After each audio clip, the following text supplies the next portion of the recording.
Hello, everyone. It's Shane Kanto, your Wasteland reviewer, and welcome to my weekly interview show. And this week, I have director Erik Swanson here to talk a little bit about his new film, The Siege of Fort William Henry. And Erik, I appreciate you taking the time to chat with me today.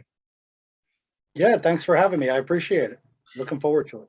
Awesome. And I always like to get started giving my guest a little bit of a chance to, plug their recent project. Obviously, we're going to be talking about the film. So I guess if you want to talk a little bit about where people are going to be able to check out the film. Yeah, my film is called The Siege of Fort William Henry, as Shane mentioned. It's basically a historical event that took place during the French and Indian War in 1757. And most famously, it's the backdrop of the novel and the movie adaptations of The Last of the Mohicans. Currently, it's available on DVD, which you can get from my website, eks.tv. And if you go to the film section, you can link to it through there or in the shop on the webpage. Awesome. And I luckily got a chance to check out the film, and it's definitely a really interesting documentary setting up a very interesting and compelling historical event. And I know personally I had read The Last of the Mohicans when I was younger in high school, and I'm definitely a huge fan of the film, so I was excited to check it out. And to get started, Erik, it's like, how did you get involved with this project? How did things get started? Well, The Last of the Mohicans, with the one that came out, I think, in 1992 with Daniel Day-Lewis, is actually my favorite movie. There we go. And last year, I had planned on, I've made, this is now the third film that I've made. And I had planned on last year making another film, and then the pandemic kind of shut everything down. So at the time, I was living in New York City. My wife and I moved up to the Adirondacks. My folks have, quite a bit of property up there. And so we were staying up in that area.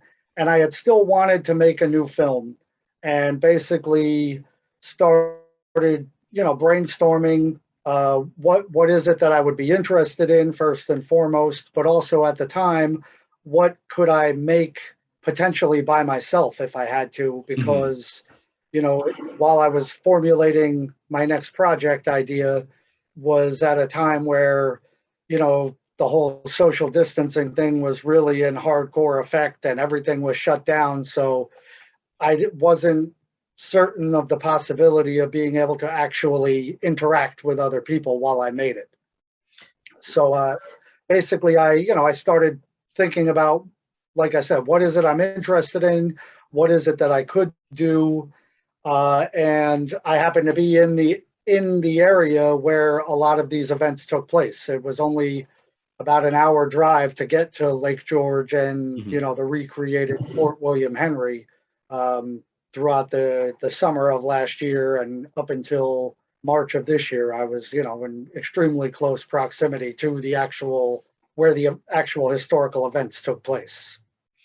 And that's such an interesting thing too, because obviously the pandemic for the past year and a half has obviously affected everybody's lives and shaken things up and flipped things upside down. And you taking advantage of that opportunity, being able to take on this project, and really impressive being able to put that all together during this time too. And obviously you talked a little bit about this, but being that The Last Mohicans was your favorite film, and I guess, can you talk a little bit more about some of maybe other inspirations that might have influenced how you went about creating the film, or any other things that kind of inspired you to create the film? Oh, sure. Well, I've always been, well, I don't want to say always. When I was a little kid, history bored the heck out of me. But, as I got older and started learning things outside of school curriculum, let's say, history started to really interest me and fascinate me. And when I was younger, a teenager up until probably my early 20s, the History Channel I used to love it. It was fantastic. And this was before everything was Pawn Stars and Forged in Fire and all of these things. And don't get me wrong, those are interesting shows, but it's very repetitive and very much the same thing every week. And so I kind of wanted to bring something. I wanted to make a documentary that hopefully would, inform people, but my main focus really was to try to make it entertaining and make it basically a movie. It is a documentary, but I wanted folks, when they're watching it, to feel like, oh, wow, even though it's a documentary, there are some scenes that are exciting. And I hope I achieved that. But so like another thing that I focused on was I use a lot of historic journals that were written by the men that were in the fort and the French general and a few other folks on the French side as well as the British side.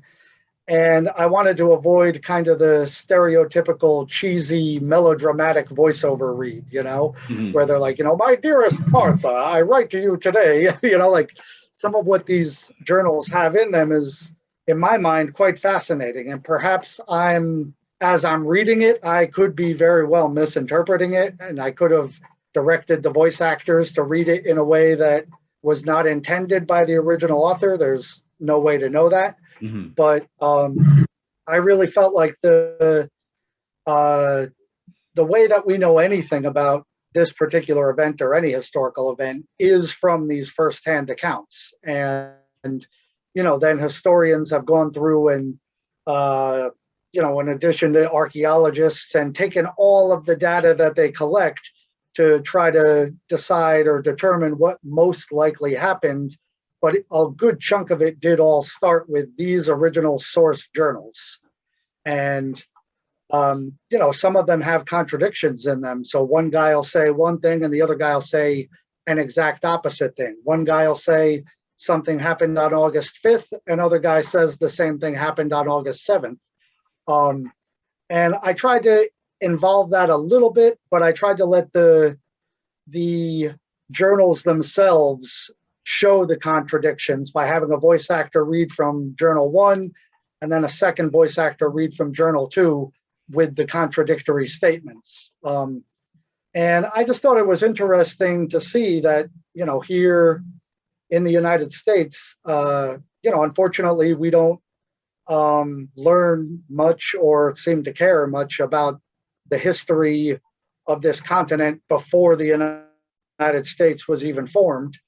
And I found it interesting that there's all of these great source materials that have survived more than 250 years, and just the hardships that folks had to endure. And all of that kind of fascinated me, particularly, as I said, last year. And I've been up to the Adirondacks numerous times, but last year I really was thinking about it, being not isolated, because obviously, I had my wife and, I was spending time with my parents and things like that. But, being in a very small kind of tight-knit core group, and I spent a lot of times walking around in the woods, whether it was to film elements for the documentary or just to, step outside and clear my head or what have you, or just enjoy nature.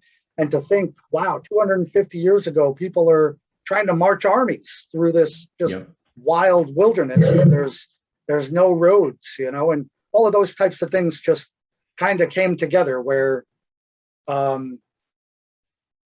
I said, my love of kind of history when it's told in a compelling way kind of led me to want to tell a historical story in a compelling way.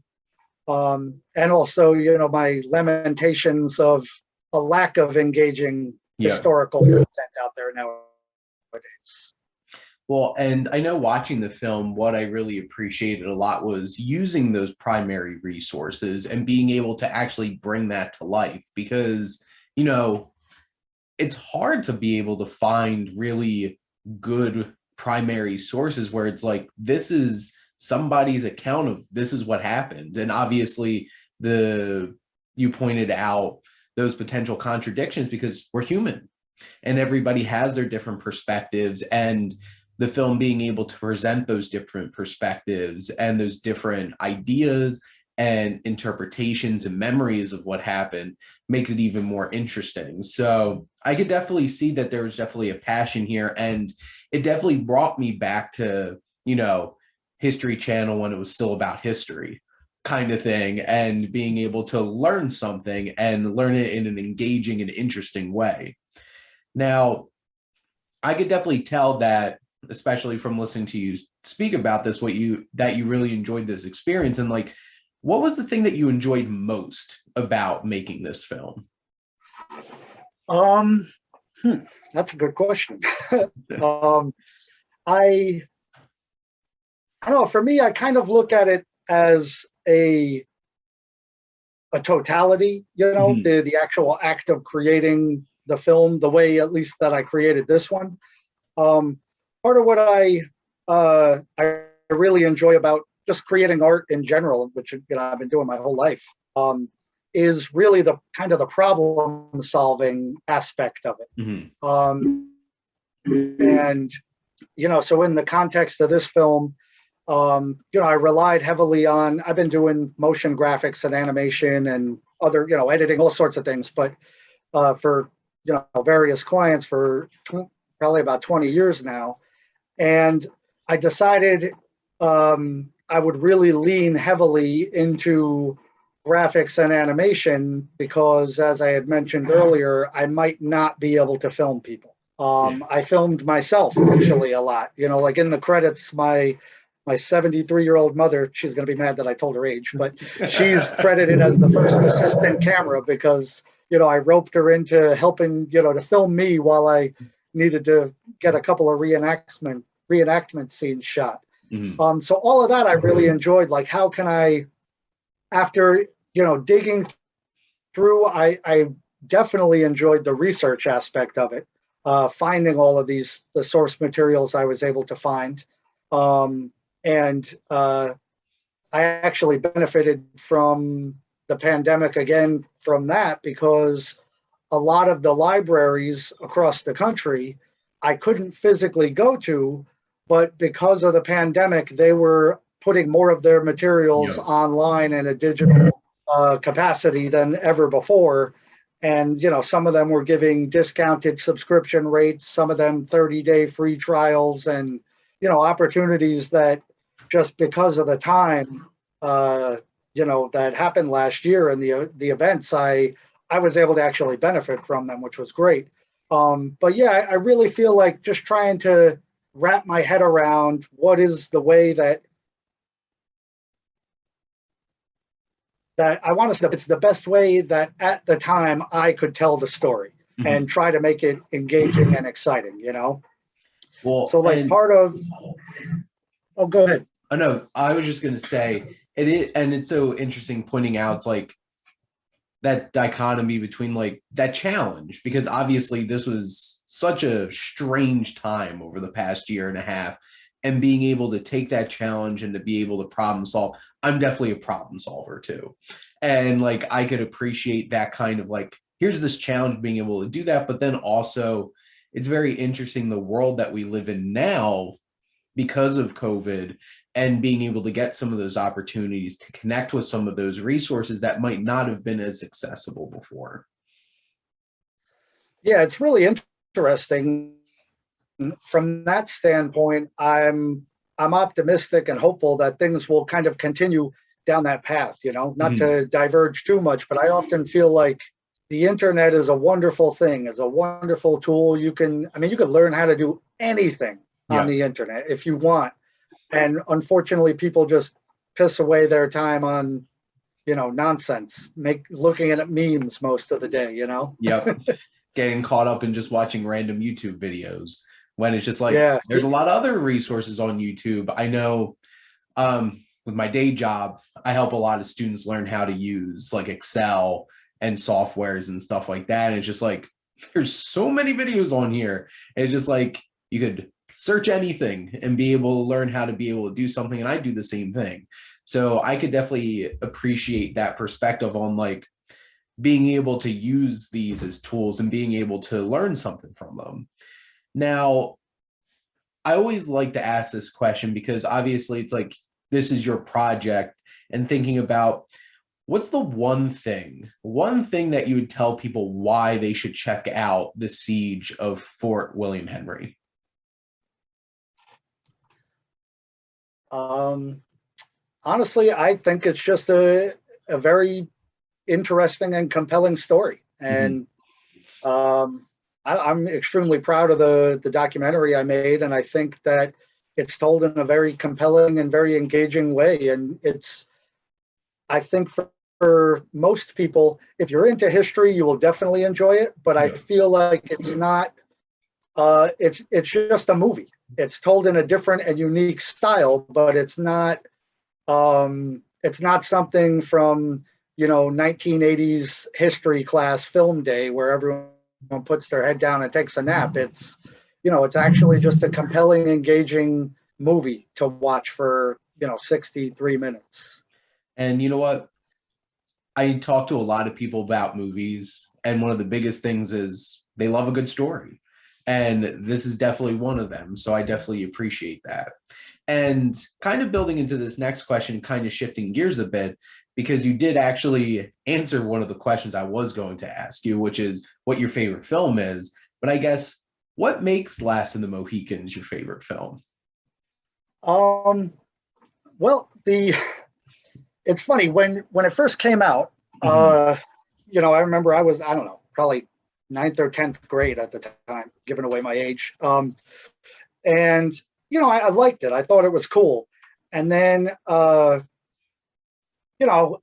always kind of enjoyed it. And then when I was in college, a friend of mine had the VHS of it, Mhm. and I was bored one day and popped it in, and I was just really blown away by it. I mean, as far as just the art of filmmaking, it's phenomenal. There's Yeah.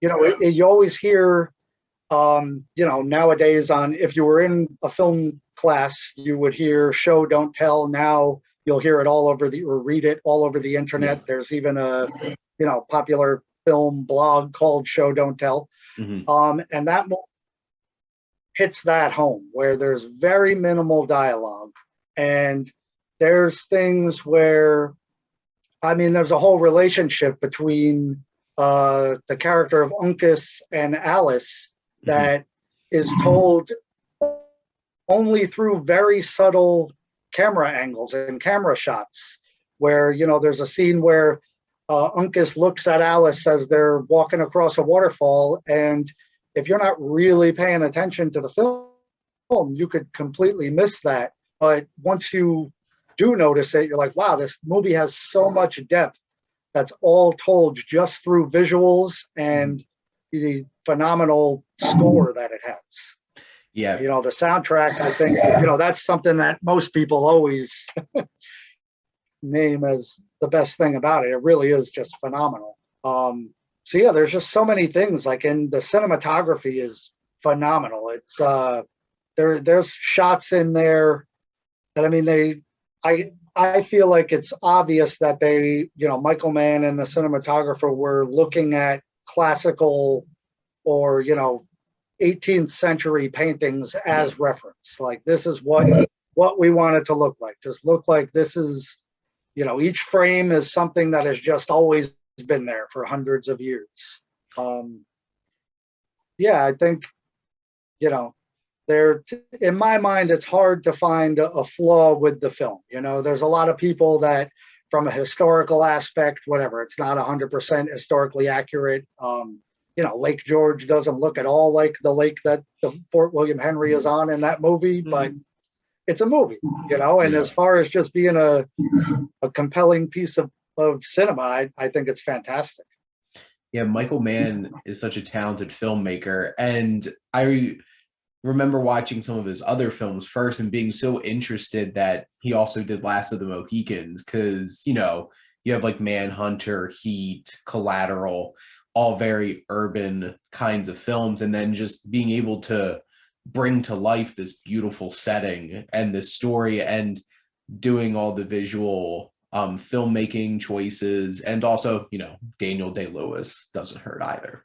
But now obviously this is like a historical documentary. Are there any other documentaries that, for like you as a fan of film, that really stick out to you that you really enjoy? Yeah. Well, I think The Thin Blue Line is amazing. Mhm. That, and honestly, another one of my favorite movies is I don't know if it technically falls under documentary, but Orson Welles' film F for Fake. Yep. That's actually, my favorite movie of his. I Mhm. feel like he was with that was really, and certainly The Thin Blue Line as well.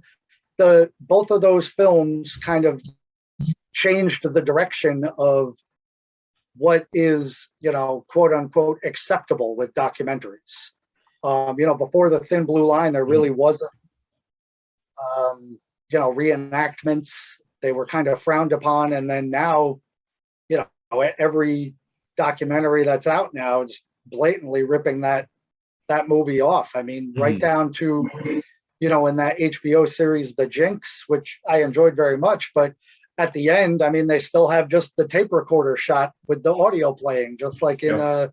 The Thin Blue Line. And as it relates with F for Fake, I feel like that was basically he was making almost like a social media, like YouTube or Vimeo video essay before that was even a thing. Yeah. Just to think like in the late 70s to be just kind of pushing the art form of film in a new direction that no one kind of had thought was possible or audiences would abide at the time is kind of, it's like, wow, okay, this guy was doing it 50 years ago at this point, and now, it's commonplace. That's what YouTube videos are in a lot of cases, or you know, follow his blueprint. That's so fascinating because I remember watching that film and thinking it was so different. It's not a narrative film, it's documentary, or is it? And it's blurring those lines. And then the way that you put that in terms of like thinking about like what people do for video essays and stuff like that, and thinking about, well, Orson Welles was doing that before anybody even could conceptualize what actually is. And of Yeah, course it was Orson Welles because he was well beyond anybody at his own time. And that's why like things like Citizen Kane still are considered the greatest film of all time. It's because he was revolutionizing film. And I remember watching The Thin Blue Line in one of my college courses and being so fascinated by it. The whole entire class was called The Guilty and the Innocent. We read Crime and Punishment. We watched The Thin Blue Line. And it was so interesting watching that because it was very different than any other kinds of documentaries I had seen up to that point in a class before. And I appreciate that you brought up both of those films because they're the ones that challenge what people perceive as just a documentary. So there's a lot to appreciate about them. And I guess another question I have is, at what point did you realize that you wanted to get involved in making film? um well, I remember uh when I was in I don't know, in high school at some point, at an early point, um thinking that like I wanted to write a screenplay and make a movie. I don't remember at all. At the time I thought it was like the most genius idea I had ever come up with. It was probably absolutely moronic, but I don't remember what it was or anything. And even at that time, it was like, um, that's the time. Like I don't know, maybe it's different for other people, but right around the point when I started to realize that, like, oh wait, when I turn on the TV or I go to a movie, like a human being or a whole group of human beings actually made those things. Like Mhm. when I was really young, like that never occurred to me that someone did that. It's like, oh, it's just something that's there. Um, so I think it was probably around that time. And then, I always drew and I always painted, and I actually, started trying to get into animation. And fortunately for me, that was right around the time when Disney animated films were having a huge resurgence with, like, it was a string of them, like The Little Mermaid and Beauty and the Beast and The Lion King and Aladdin, and these were like the top grossing movies of the year. So Yeah. it was like, oh, okay, this is actually a legit career path potentially, So around that time is when I started to, first get interested, and then ultimately I kind of went more in the direction of live action film to some degree. Just I love animation. I still enjoy it. It's just it's very, very time consuming, and that to me is like, it's like, oh, wait a second, rather than drawing a person, I could just film a person and be done in a fraction of the time, with that said, obviously there's quite a bit of animated elements in my documentary, but still, even so, it's not really full character animation. It's more like a 3D animated diorama, with a camera flying around a virtual mannequins, basically, for lack of a better term. And some of that is due to just kind of the feasibility of me having to make it by myself. But yeah, I think, to loop back around to your question, I've always been into art and just creating. I love visual arts. I love music. And film is kind of the one medium that just puts it all together. It doesn't need to have storytelling, but it can have storytelling. It can have visual, it has visuals. It can have music if you want. It can have dialogue. It can have, it could just have birds chirping if you wanted. Not, you can make it whatever you want. It incorporates so many disciplines that, and I feel like there is kind of an anything goes mentality, as long as you can kind of still keep an audience engaged, Absolutely. And I really appreciated that as well, because it's definitely one of the reasons why I love film so much. It could be so many different things and it brings so many things together. But Erik, I really appreciate the time that you took to chat with me today.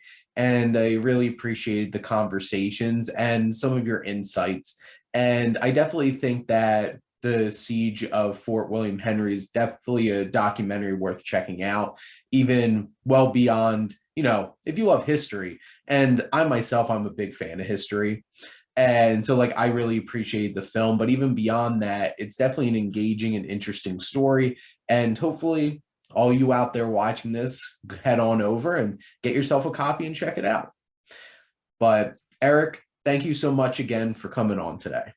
Well, thanks for having me. I really enjoyed it.